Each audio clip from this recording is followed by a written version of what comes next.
She just called to check. Just to follow up where it's at. Yeah.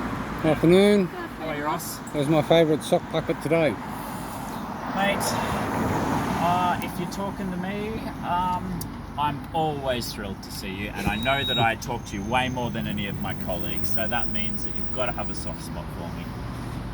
Well, it'll probably stay that way, but anyway. All right, now what is the issue where the reports are that the government is going to bring in regulations to regulate misinformation? We have some anti-trolling laws on the table at the moment for the Facebooks and Googles of the world. Is that what you mean? Well, I'm not quite sure. It was an article. Just it was the shorts of a screenshot of the Sydney Morning Herald, I think it was. Okay. Saying that the government is going to introduce misinformation against the tech, like to make them enforce it more.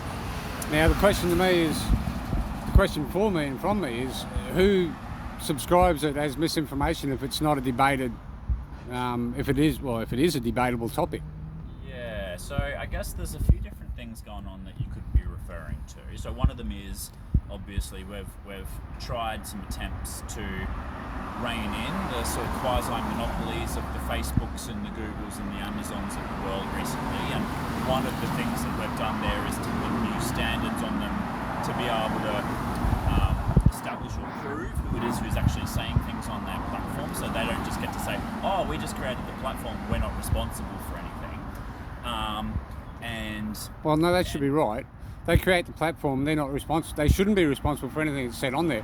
What it should be is whoever says it should be accountable. You should be able to track that person. Right. And so if they allow, either negligently or not, by not caring, if they allow anonymous people to get on there and to say and do ridiculous things, and you can't track down the identity of those anonymous people who do maybe something defamatory or violent or whatever it is, then the point of the laws that we've got on the table would be to hold those social media monopolies as liable for it if they haven't taken the effort to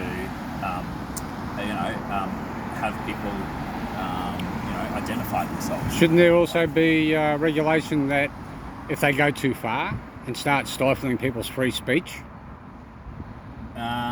I mean, potentially. The way to get around that, of course, would be to add to these sorts of laws to deal with them like monopolies to ensure there's actual competition there. So in America, they call it antitrust laws. Here in Australia, we call them that's our ACL, our Australian Consumer Law, or the competition laws. And the point there would be that if they're acting like a monopoly of old, then the government can step in and try to make sure that they are unable to conduct themselves in a way where they're unaccountable to people like a monopoly would be.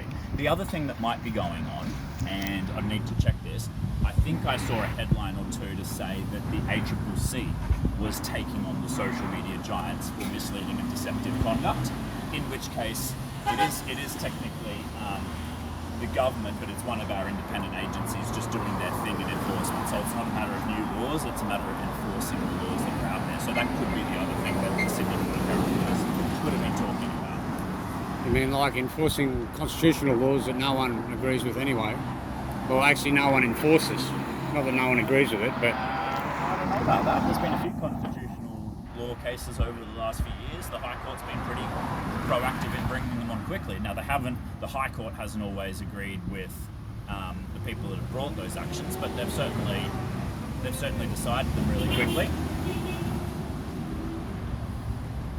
All right, now what's going to be happening about this? What they call the digital currency bill, if that's the right wording. Yeah, you mentioned that to me last time. I'll have to check when I'm in Canberra next week what that actually relates to and what that means. I did see a short, and of course it is in there. I take it with a pinch of salt until I see several different sources. Reasonable.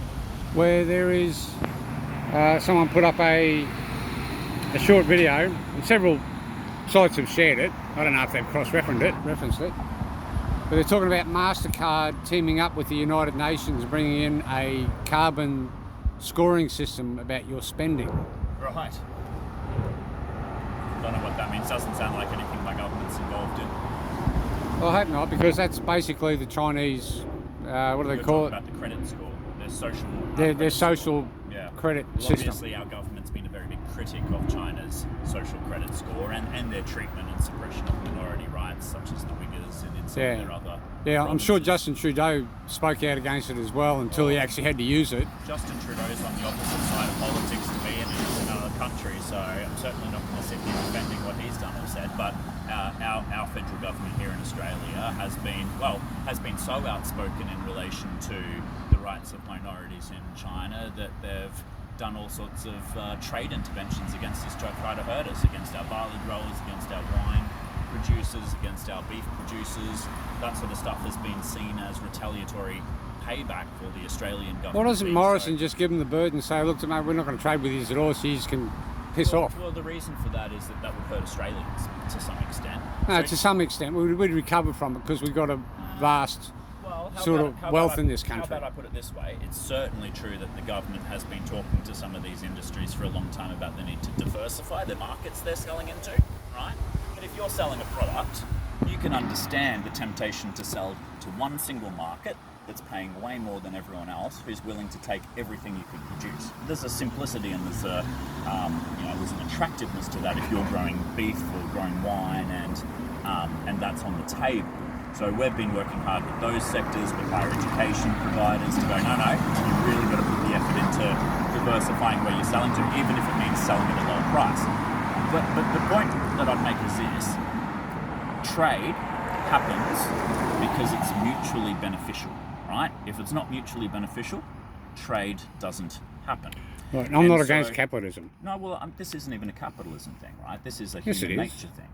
And, well, I guess it depends how you define capitalism then. But the point that I'm making is, through the ages, way before capitalism was a thing, way before capital and currency was a thing, trade happened because it was mutually beneficial. And we all hope for a future where all the countries in our region, big and small, including China and including others, are trading more with us rather than less, to our benefit and to their benefit. And we're doing it in a prosperous, respectful way that that respects our sovereignty. That's what we hope for. And history shows that the more countries trade together, the less likely they ever are to go into open war and conflict. So I hear what you're saying. Of course, the hope is that we're avoiding terrible circumstances, and that probably requires growing a stronger trading relationship rather than just shrinking it out. All right, now considering there's no one here waiting, Yeah. I'm going to take up a couple more minutes of your time. What I'm going to do is I'm going to end this video now.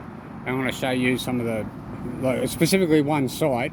They call themselves something science, Okay. real science or something, Right. showing you about the amount of people that are dying, athletes, Right. top class athletes that are dying Showed on me this some of planet. this at one point previously.